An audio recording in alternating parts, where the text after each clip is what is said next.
मुंबई के दहिसर विधानसभा क्षेत्र 153 से अपक्ष उम्मीदवार ममता शर्मा ने अपना प्रचार शुरू करते हुए दहिसर पूर्व में अपना जनसंपर्क कार्यालय की शुरुआत की। इस दौरान उनको चुनाव निशानी अंगूठी मिलने के बाद कई मुद्दों पर जनता की समस्या सुलझाने का वादा करते हुए अपना चुनावी एजेंडा बताया। पेश है हमारे दहिसर संवाददाता अकबर शेख की यह खास रिपोर्ट। नमस्कार, मैं दहिसर विधानसभा 153 से ममता शर्मा। मैं निर्दलीय उम्मीदवार हूं और मैंने अपक्ष फॉर्म भरा है और मैं जनता के बीच में ये मुद्दे लेकर आ रही हूं कि दहिसर की जो जनता है, यहां पर सबसे पहला मेरा मुद्दा रोजगार का है। बहुत सारे युवा बेरोजगार हो गए हैं, रोजगार यहाँ बिल्कुल नहीं है। पिछले कई सालों से 25 सालों से बेरोजगारी का जो दर है वो हर साल बढ़ते जा रहा है और जो युवा हैं वो बेरोजगार होने की वजह से वो गलत रास्ते पे जा रहे हैं। यहाँ पे नशाखोरी, चोरी, मर्डर ऐसी चीजें रोज बढ़ रही हैं। दहिसर में अपराध, क्राइम रेट बढ़ रहा है और इसके लिए इसका एक उपाय बेरोजगारी भी है कि मतलब इसका वजह बेरोजगारी भी है। तो इसके लिए मैंने पहला मुद्दा है कि जब मैं चुनकर आऊंगी तो 25,000 युवाओं को मैं 6 महीने के अंदर रोजगार दूंगी। ये मेरा पहला मुद्दा है। दूसरा मुद्दा, यहाँ पे मैं जब जनता के बीच जाती हूँ, दादा आप तो जानते हैं, आपके ये INS के न्यूज के माध्यम से मैं ये लोगों को बताना चाहती हूँ, दहिसर की जनता को, कि पिछले कई सालों से 25-30 सालों से जनता पानी के लिए त्रस्त है।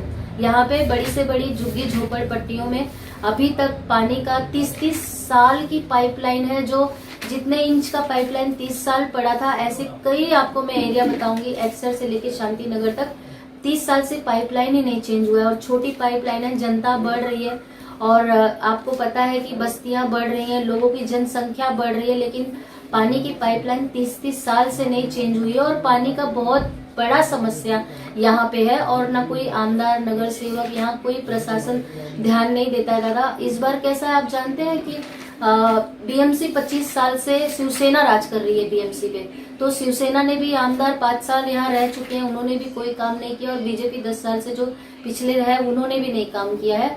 और मेरा दूसरा मुद्दा जो पानी का है, मैं ये करूंगी।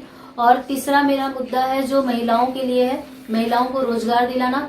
जैसे कि अभी मैं इसके पहले मैं NCP में थी और अजीत दादा और अदिति ताई तटकरे जी जो बाल विकास महिला मंत्री हैं, उन्होंने एक लाड़की बहन योजना लाया था। तो मेरे ऑफिस से ही करीब 2,500 से 3,000 महिलाओं का मैंने फॉर्म भर के उनको पैसे दिलवाए, जो 1,500 हजार उनके खाते में आए। तो बड़ी खुशी से आके मुझे धन्यवाद करती थी और मुझे कहती थी कि ममता जी आपने बहुत अच्छा काम किया है और आपने हमें, प्रशासन ने ये तो निकाल दिया गवर्नमेंट ने कि ये योजना है, लेकिन वो योजना हम तक पहुंचाने में, हमको पैसे दिलाने में, हमारा फॉर्म भरने में, उसको रिकवरी तक आपने जो मुझे मदद की है, इसके लिए हम आपको ही वोट देंगे। तो उन जनता का विश्वास, उन महिलाओं के विश्वास, उन युवाओं के विश्वास की वजह से आज मुझे इंडिपेंडेंट खड़ा रहना पड़ा। तो मैं उन महिलाओं को, तीसरा मुद्दा है कि मेरी महिलाओं को ज्यादा से ज्यादा वो किसी पे डिपेंड ना रहे, उनके लिए कमाने का अवसर मिल सके, ऐसी बहुत सारी योजनाएं और ऐसे स्लम जगह पे उद्योग धंधे में लाकर महिलाओं को दूंगी कि वो खुद एक महिला सशक्तिकरण कर सके, हो सके। ऐसे मेरी मुद्दे हैं। और पर्यावरण, जो गाड़ी जो बीच में खड़ी रहती है, पार्किंग जोन यहाँ दहिसर में नहीं है, गार्डन दहिसर में नहीं है और फेरी वाले जो रास्ते पे रहते हैं उनके लिए कोई जोन नहीं है। वो बेचारे गरीब हैं, उनको रास्तों से हटा दिया जाता है, कभी ये पैसे ले रहे हैं वो, तो उनको एक ऐसी जगह देनी चाहिए जहाँ पे वो अपना धंधा बिजनेस कर सके और वहाँ पे जनता, दहिसर की जनता आके प्रॉपर सारी चीजें खरीद सके और वो रोड पर ना बैठे, उनको पुलिस का और BMC का अत्याचार ना सहना पड़े। तो एक जगह उनको मिलनी चाहिए जहाँ वो अपना उद्योग धंधा, अपना पालन पोषण कर सके। तो वो फेरी वालों के साथ न्याय हो सके, जो फेरी वालों के साथ जो कंटिन्यू उनपे अन्याय हो रहा है, उनके लिए मेरी लड़ाई है और उनको न्याय मिल सके, इसके लिए मैं उनके लिए भी पहला, चौथा मुद्दा है जो मैं काम करूंगी। तो ऐसे कई सारे मैनिफेस्टो में मेरे मुद्दे हैं जिनका मैंने एफिडेविट बनाया है और उस एफिडेविट में मैंने लिखा है 6 महीने के अंदर में ये सारे जो मेरे मुद्दे हैं इन पर मैं काम करूंगी। और दूसरे नेताओं की तरह मैं सिर्फ वादा नहीं कर रही हूँ, मैं ये काम करूंगी, वो मेरी प्रतिज्ञा पत्र है कि 6 महीने के अंदर में वो सब काम करूंगी।